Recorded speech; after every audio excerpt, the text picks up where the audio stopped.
Hi do, buckaroos. How the heck are you? My wife's over here making the cake, so you may hear her voice in here. Because she loves that. Anyway, If you don't own any of the rights.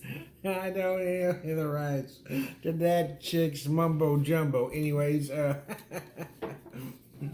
I've got some Four Roses, by golly.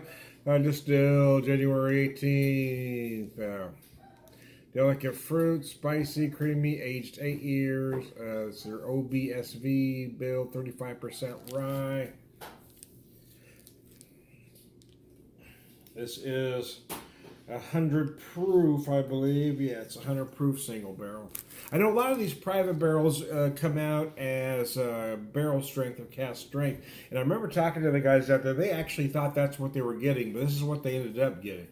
So he was kind of disappointed initially because they thought they were getting cask strength until they tasted it, and it was pretty brilliant. It does have that spicy in. Some of it's from that rye, but where I'm feeling spice would be more from the barrel, though, to be honest with you. But you can certainly feel that big rye bill on this. So what I did with this thing is sort of make, well, not quite a Manhattan. Let's just say a Manhattan-inspired cocktail.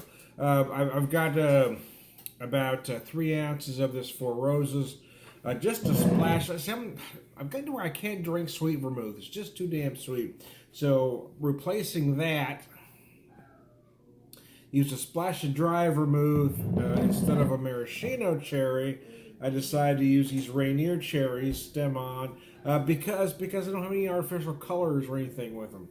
And then let's say about 4 dashes of Angostura orange bitters. I do prefer the orange bitter than the traditional bitters. I just do, for me. Anyway, especially in a drink like this. So you go, cheers, and we're going to knock her back.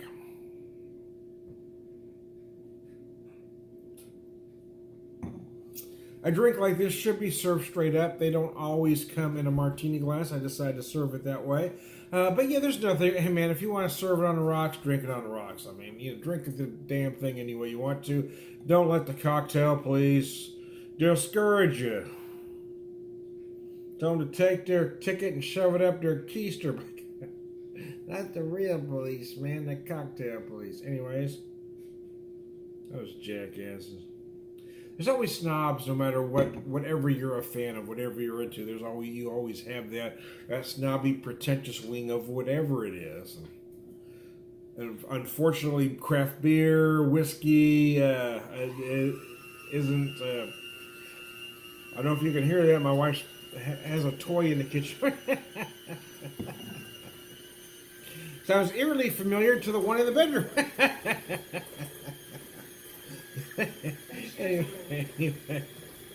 And that's a similar sound, man. Anyways, I digress. This one doesn't require batteries, though. Anyway, we didn't replace a lot of stuff when we moved from our house to the apartment.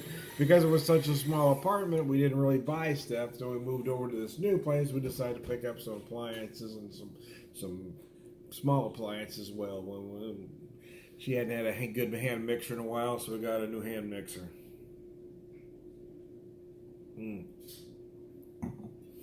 This is nice. Actually, some people like the sweet vermouth, some don't. I'm not a fan, but I'll be honest with you, the dry vermouth here, I just, it's just a splash, man. Just enough to say I put it in there.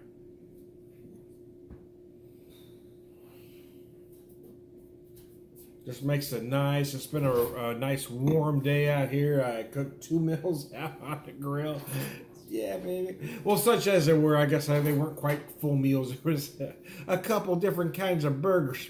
Well, I did a traditional. I did some hamburgers out there. I did just or cheeseburgers, and then I went old school poor folk and had a can of salmon. Made some salmon patties. Made salmon burgers. So anyway. Pretentious folks call it a salmon croquette. Growing up, we called them salmon patties. I just made a little bigger patty than I typically eat and put it on a burger, man. That's what we did. That's how the whiskey whisperer rolls, man.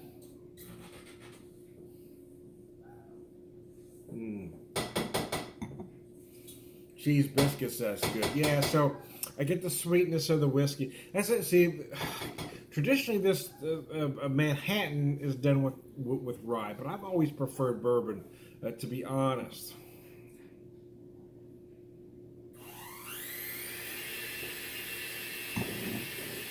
But there's enough sweetness in the whiskey where you really don't necessarily need that sweet vermouth. So is this actually Manhattan? No, I mean it really isn't. But it is a Manhattan-inspired cocktail.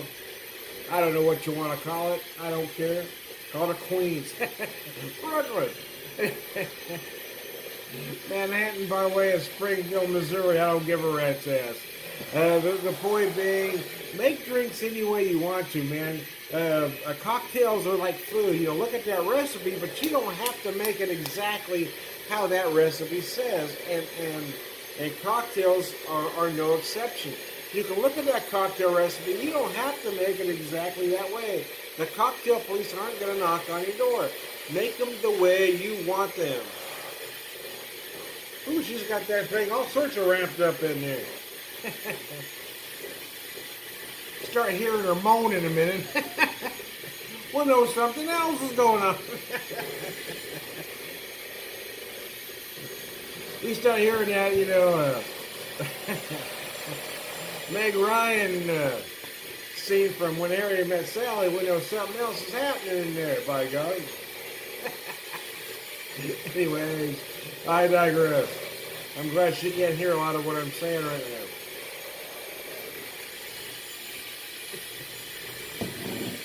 Because I would be in trouble, man. Anyway, I am Tom the Cocktail Whisperer, cocktail evangelist, for the cocktail drinker, for bear with an all-around good guy. You all have a good one.